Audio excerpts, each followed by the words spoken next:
नमस्कार। हम हैं आदित्य और सौम्या। और आपका स्वागत है घटना चक्र के इस नए और ज्ञानवर्धक सफर में। नमस्कार। आज हम एक काफी अहम और दिलचस्प सवाल पर बात कर रहे हैं। सोचिए, अगर भारत सरकार किसी एनजीओ पर फॉरेन कंट्रीब्यूशन रेगुलेशन एक्ट मतलब एफसीआरए के तहत कोई कार्रवाई करती है। मान लीजिए आरोप ये है कि वो एनजीओ देश की एकता को खतरे में डाल रहा है और सरकार उसे बैन कर देती है। तो फिर ऐसी सिचुएशन में उस एनजीओ के पास अपने बचाव के लिए क्या संवैधानिक रास्ता है? क्या कर सकते हैं वो? हमारे पास कुछ नोट्स और सोर्सेज हैं जो इसी मुद्दे पर मतलब एफसीआरए और जो कॉन्स्टिट्यूशनल रेमेडीज हैं उन पर फोकस करते हैं। हमारा मकसद है कि इस पूरी कानूनी प्रक्रिया को थोड़ा समझें और ये जानें कि ऐसे हालात में किसी संगठन के क्या अधिकार होते हैं। तो चलिए देखते हैं। सोर्सेज में एक सीधी सी स्थिति बताई गई है, एफसीआरए के तहत एक एनजीओ ब्लैकलिस्ट हो गया। अब हाँ, यहीं पे देखिए हमारे संविधान का रोल बहुत महत्वपूर्ण हो जाता है। अगर उस एनजीओ को लगता है कि सरकार ने जो ये एक्शन लिया है उससे उनके मौलिक अधिकारों का हनन हुआ है। मौलिक अधिकार मतलब? Fundamental rights. जी हाँ, फंडामेंटल राइट्स। जैसे मान लीजिए अनुच्छेद 19 में जो अभिव्यक्ति की स्वतंत्रता है, freedom of speech and expression, या संगठन बनाने की स्वतंत्रता, फ्रीडम टू फॉर्म एसोसिएशन। अगर उन्हें लगता है कि इनका उल्लंघन हुआ है तो उनके पास एक सीधा रास्ता है, एक बहुत पावरफुल रास्ता। अच्छा, वो क्या रास्ता है? मैंने देखा सोर्सेज में आर्टिकल 32 का जिक्र बार बार है। अनुच्छेद 32, इसमें क्या खास बात है? हाँ, अनुच्छेद 32 ये वाकई में बहुत खास है।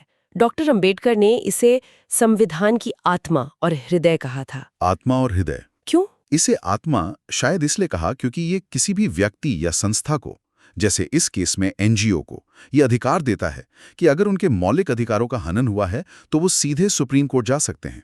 ये सिर्फ अपील नहीं है, ये अपने आप में एक मौलिक अधिकार है, अपने मौलिक अधिकारों को लागू करवाने का अधिकार।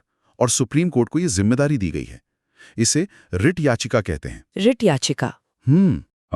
और एक और रास्ता भी है, अनुच्छेद 226, जिसके तहत हाईकोर्ट जा सकते हैं। उसका दायरा थोड़ा और बड़ा है, वो मौलिक अधिकारों के साथ साथ दूसरे कानूनी अधिकारों के लिए भी है। ये तो दिलचस्प है। तो मतलब जो दूसरे विकल्प दिमाग में आ सकते हैं, जैसे क्या वो संसद में अपील नहीं कर सकते या राष्ट्रपति से माफी मांग ले? नहीं। सोर्सेज कहते हैं कि ये रास्ते ठीक नहीं है इस मामले में। ऐसा क्यों? देखिए, हर संस्था का अपना एक तय काम है।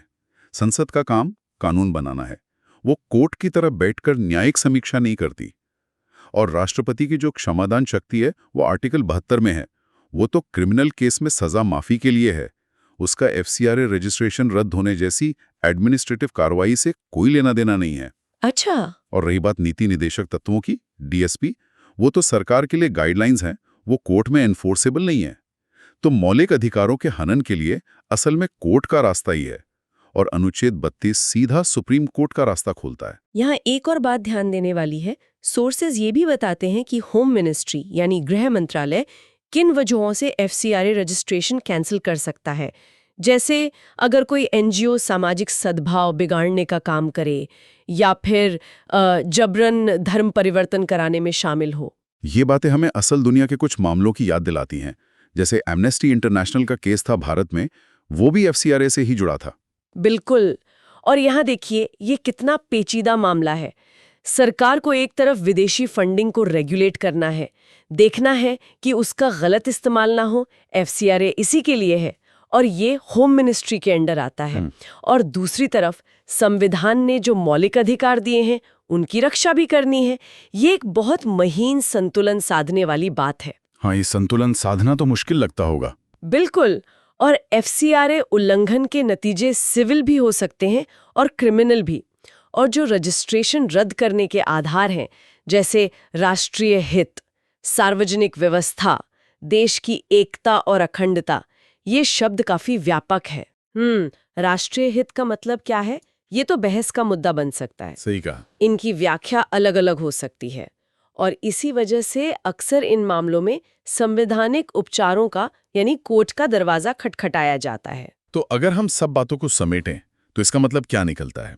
यही कि अगर किसी एनजीओ पर एफसीआरए के तहत कोई सख्त कार्रवाई होती है, प्रतिबंध लगता है, तो अनुच्छेद 32 उनके लिए बहुत जरूरी संवैधानिक सुरक्षा कवच है। हाँ, ये उन्हें सीधे सुप्रीम कोर्ट जाने का हक देता है अगर उन्हें लगता है कि उनके फंडामेंटल राइट्स का उल्लंघन हुआ है। हाँ, ये दिखाता है कि कैसे हमारा संविधान सरकारी फैसलों पर भी, खासकर जब मौलिक अधिकार दांव पर हों, एक तरह का चेक और बैलेंस रखता है। बिल्कुल सही।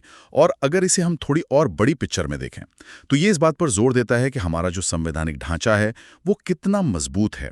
ये विदेशी फंडिंग और राष्ट्रीय सुरक्षा जैसे मुश्किल और संवेदनशील मुद्दों पर भी जो प्रशासनिक कार्रवाइयां होती हैं, उन पर एक न्यायिक नियंत्रण और संतुलन का सिस्टम देता है। अंत में अपने श्रोताओं के लिए एक सवाल छोड़ जाते हैं जिस पर वो सोच सकते हैं। एफसीआरए कार्रवाई के लिए जो इतने व्यापक आधार दिए गए हैं, जैसे राष्ट्रीय हित या सार्वजनिक व्यवस्था, इनको देखते हुए अनुच्छेद 32 के जरिए जो न्यायिक समीक्षा होती है, वो असल में राष्ट्रीय सुरक्षा की चिंताओं और इन संगठनों के मौलिक अधिकारों जैसे कि संघ बनाने या अपनी बात कहने की आज़ादी के बीच कितना प्रभावी ढंग से संतुलन बना पाती है, इस पर जरूर सोचिएगा।